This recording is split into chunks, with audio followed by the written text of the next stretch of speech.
The much awaited November 8th has finally come, and the people of Anambra State turned out to cast their votes in today's election. All eyes have been on the Electoral Empire, the Independent National Electoral Commission. Indeed, to assess how much progress has been made since the last election. True to their promise, polling began at 8:30 a.m. across the state and closed at 2:30 p.m. in most locations except for a few centers with large turnouts. The exercise was adjudged to be largely peaceful, with observers commending the orderly conduct of voters and officials. However, report of vote buying emerged in some areas, a persistent challenge that continues to raise concerns about electoral integrity. As Anambra residents await the final result, attention now shifts to the gains recorded, the challenges observed, and the lessons that will shape future electoral reforms in Nigeria. I am Ezenwawagu. Welcome to Electoral Reform Half Hour on NTA News 24, Abuja. This program is brought to you by the Peering Advocacy and Advancement Center in Africa with support from MacArthur Foundation. Our guest tonight is Armsfree Ajanaku. He's the Executive Director of Grassroots Center for Rights and Civic Orientation. And also joining us on the program via Zoom from Awka, the Anambra State capital, is Safia Bichi. She is Head of Knowledge Management and Learning, Yaga Africa. Safia is an ardent researcher and data specialist dedicated to advancing democratic governance and civic participation in Nigeria. Gentlemen and lady, welcome to the program. Thank you and good evening, Nigerians. So let me start with you, Armsfree. So what has it been like? I know you've been having runs through, the different programs around this election. What has it been like for you? Yeah, it has been a very interesting outing in Anambra, and from the discussions I've been having with other co-panelists on other programs, we found it refreshing for a start that we did not come to those discussions with the old and jaded narratives around everything going wrong about the electoral process. For once, the fact that we were able to establish the notion of a peaceful and violence-free electoral process in Anambra was really one of the things that was signposted as a mark of some level of quality in this process. And the fact that many of the voters actually expressed that whole notion that this is one of the very few elections they've experienced where things seem to work seamlessly, the technology was working, the perennial issue of late arrival of materials did not really rear its head in this election. And so it was more of positive vibes, from I'm going to come to you. Let me see if I can get to talk with Safia in Awka. If Safia is available now. Safi, how has it been? How will you assess the logistical preparations, opening of polls, generally the general coordination of today's exercise? How will you assess it? Thanks for having me. I will first of all say that in terms of the security environment in the state and around the election period, I would say that it's relatively calm. But in terms of the arrivals and opening of polls, we've recorded that INEC arrive at their polling units. INEC official arrive at their assigned polling unit by 7:30 in 49% of the polling unit we've observed, though it's a significant increase from 28% in and 17% in 2007 and 2001. But you agree with me that this is still below 50% of polling units, which we also should not over encourage or ask NIC to relax. Where if it was up to 75%, we would have said yes, 75% is an A. But below 55%, 50%, which is 49%, shows that we still have not dealt with these challenges of logistics. INEC have told us that a few days to elections that was on Tuesday during the stakeholders meeting that 11 out of the 13 activities on the INEC calendar has been thick as usual. And by Thursday, 12 out of 13 have been ticked. So if we've ticked all the boxes, I think we should have done better. The only difference is that this time around, we didn't hear that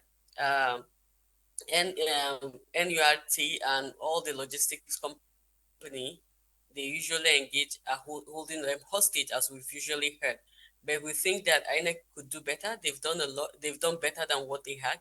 But we're expecting that they go beyond this benchmark. 49% is greater than 28%, is greater than 17%, but it's still relatively low. And I would just want to add that even at that, we've also seen polling units open a bit. By 9:30, we have about 87% of polling units opening, which is also a good mark. But we've also seen that, 85% of polling units open. But we've also seen that there are some polling units that open as late as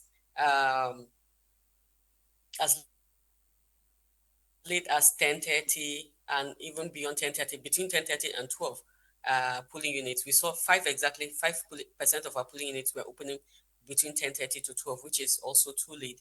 But the election is going on, went on pretty well in terms of the security environment. But again, in terms of citizens' enthusiasm, I think the citizens are still not very showing much interest in the elections, aside the motivation of both buying and others. And that's why the election is finishing very early. Today, as at let me say around 6:30, I was at the LGA Coalition Center. Results of like 10 words are already there. That's Oka South LGA Coalition Center. This shows that the election will finish pretty on time. Probably by morning, we might have we might know the outcome of the elections. But again, this is a time to keep encouraging citizens to turn out and vote no matter what. People keep saying that elections, votes don't count. And as a person, I ask, if votes don't count, why are people buying your votes? We've seen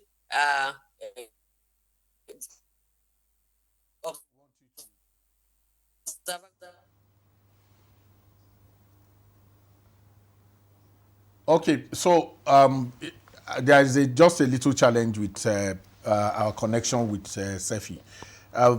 Armsfree, let me ask you. You are indeed you are now a veteran in terms of election observation. So how did you think Beavers performed in this election in terms of accreditation, speed, reliability, and overall voter experience?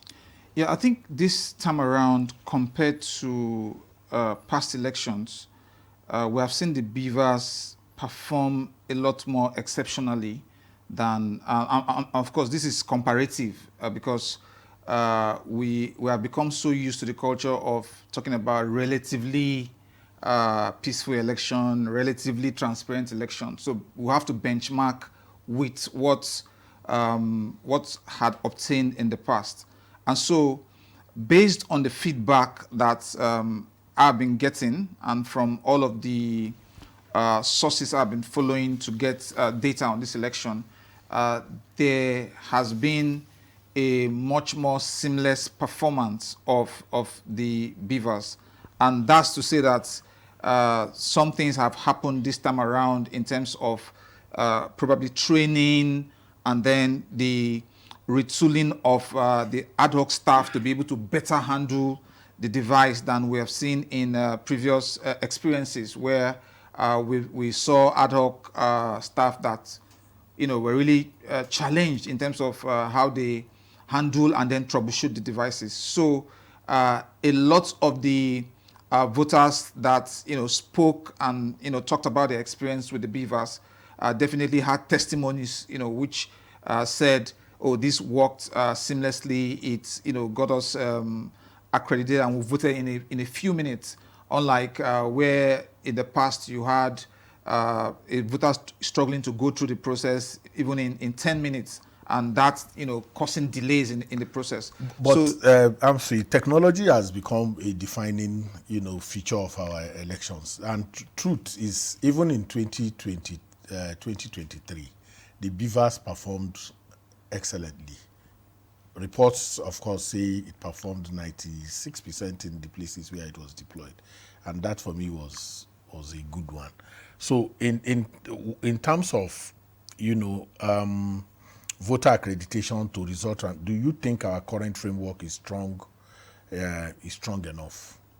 Yeah, I think the framework is strong enough, but the challenge we have also seen is that we have tried in our elections to look at technology as a silver bullet that should, wipe out, some of the things that we should govern within the process. And so, because of that, there's this mindset that some of the trust issues that accompany technology, which we have not been able to frontally address in terms of even how citizens perceive the technology, it's they're not things we have totally addressed. And I think it's also very commendable that the current INEC chair, the new INEC chair, has even talked about looking back to look forward in terms of the performance of this same technology in previous elections, like the general election you referenced, and to be able to pick lessons from that in going forward in future elections. So in the context of Anambra, looking at the level of distrust that technology attracted in the general elections, we are seeing now that that perception is shifting significantly in terms of people saying, oh, this really worked, and whatever INEC has done well. Well, I'm just wondering if we will not be comparing oranges and apples with subnational elections. I understand Safia is back. Safi, if you can hear me, welcome back. Sorry you had to go off. Let's talk about vote buying. Vote buying has been mentioned both by most of the candidates were talking about vote buying. Was it pervasive? Do you think, was there anything that you saw security agents do to deal with the challenge of the menacing challenge of vote buying? In fact, vote buying is becoming part of their electoral system. People are even asking that, should we even continue to report vote buying? Because even the security agents are not doing anything about vote buying. But there's something we've also observed with the distribution of vote buying. Sorry, I said vote buying, but security agents. We didn't see coordination in the distribution. So, for instance, you could go to some polling unit and see 1, some 2, some 7, some 10, which also shows that there is no well planned or coordinated in terms of the distribution. We've even seen a situation where a truck is moving with security agent. It comes to this polling unit and check if there's a security agent or not. If there's none, you just drop and move on. It's just like dropping people by the bus. I think we should we We'll go on a short break. When we return, electoral reform half hour will return.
Welcome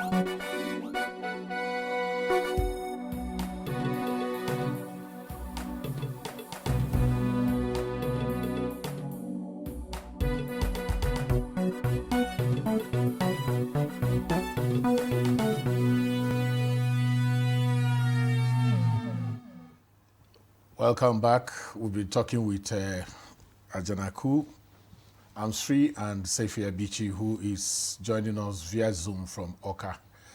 Armsfree, I have been looking at, conversations around amending the Electoral Act still ongoing. What priority reforms should Nigeria focus on before the next general election?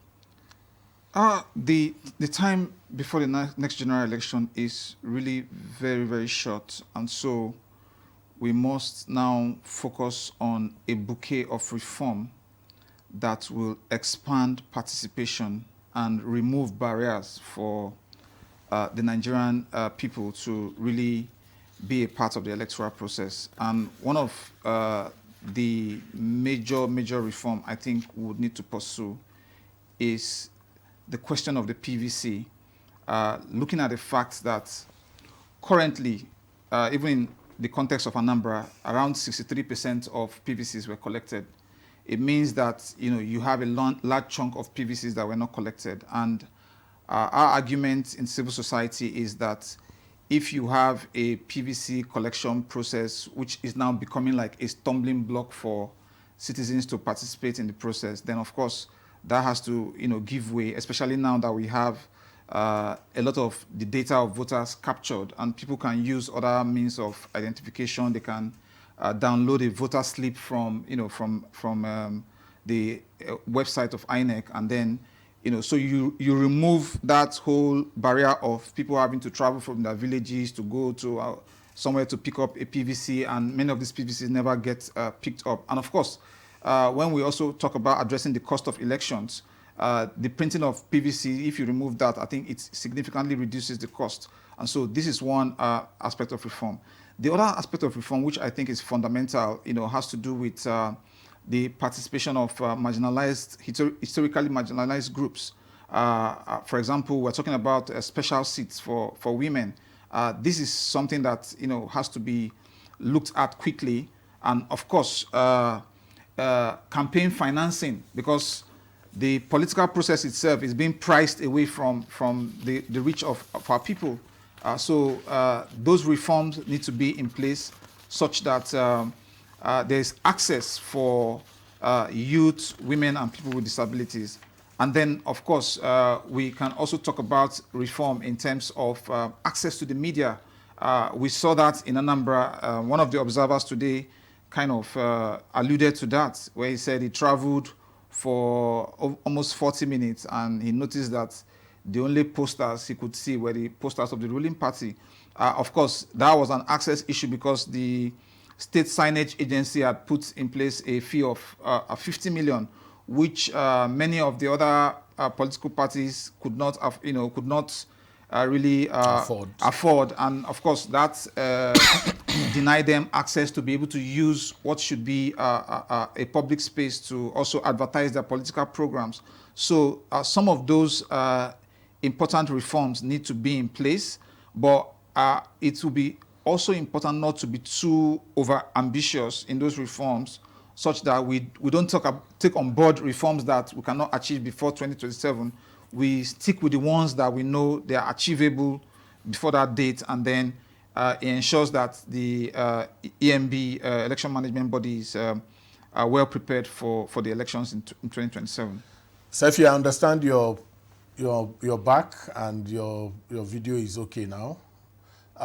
You had a thought train that you were talking about. You were talking about vote buying. Can you conclude on that thought before I ask the next question? Yes, so I was just saying that vote buying is becoming a trend in our electoral process, and it's really undermining the legitimacy of the process. We need to do something about it, and we also need to counter this argument that is discouraging people, especially young people, from voting by saying that the votes don't really count. And I dare to say that if votes don't count, why are people buying their votes. We know that we know that the politicians knows that the vote counts, and that's why they're buying the vote. And not participating or voting in elections is also voting indirectly. And I believe that this narrative is sometimes projected by even some members of political class, so that it will also reduce it's just like reducing the demands on them. So if you don't turn out to vote, they don't also need to pursue you, and it might give them an advantage over their opponents. So that's just what I wanted to say, that votes count, but vote buying, we need to do something about vote buying in the Nigerian system, and is the lack of trust in the system that is also leading to what we're seeing. Safi, we are running on the home stretch. Very quickly, there has been, 2021, there has been a lot of conversation about turnout, 10% turnout. But my view was that 2021 was war in terms of what happened around that election. How do you assess? Well, let me quickly get back to you, Armsfree. Where are we in terms of turnout? Today, there seems to be noticeable improvement in participation. But isn't it too early to call? Because at the end of the day, it has to be about the 21 local governments, those who got accredited and those who voted. Yes, so turnout, the way we usually interpret it in election observation processes, you have the anecdotal observation around turnout, looking at visuals, looking at, oh, you saw a lot of people at the polling units. Of course, I think if we are to go by that anecdotal way of looking at it, then the turnout today in a lot of areas looked impressive. But of course, the data-driven part of the turnout, which we can only know when we have the results, and then we know how each of the local governments voted in comparison to the number of PVCs collected and, of course, the number of registered voters, then that can give us a really scientific idea of what the turnout is like. Most observer groups have projected there will be some marginal improvement on the 10.2% in 2021 you talked about. I think that should be the case.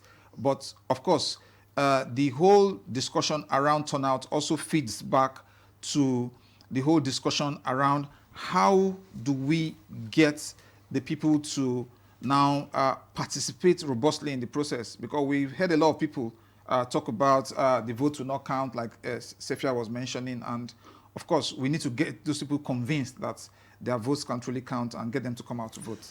Thank you. This is where we draw the curtain on this episode of Electoral Reform Half Hour. And we want to especially thank Janaku Armsfree, Executive Director, Grassroots Center for Rights and Civic Orientation. Thank you so very much for coming. And Bichi, Safia, Head of Knowledge Management and Learning at Yaga Africa. We want to thank you and apologize that we were not able to take those robust contributions that you are making. The program was brought to you by the Peering Advocacy and Advancement Center in Africa, PAACA, with support from MacArthur Foundation. And this program will return every Saturday at 8:30 p.m. with a repeat at 9 p.m. with, on Sundays at 2:30 p.m. on same station. I am Ezenwawa. Thank you for watching.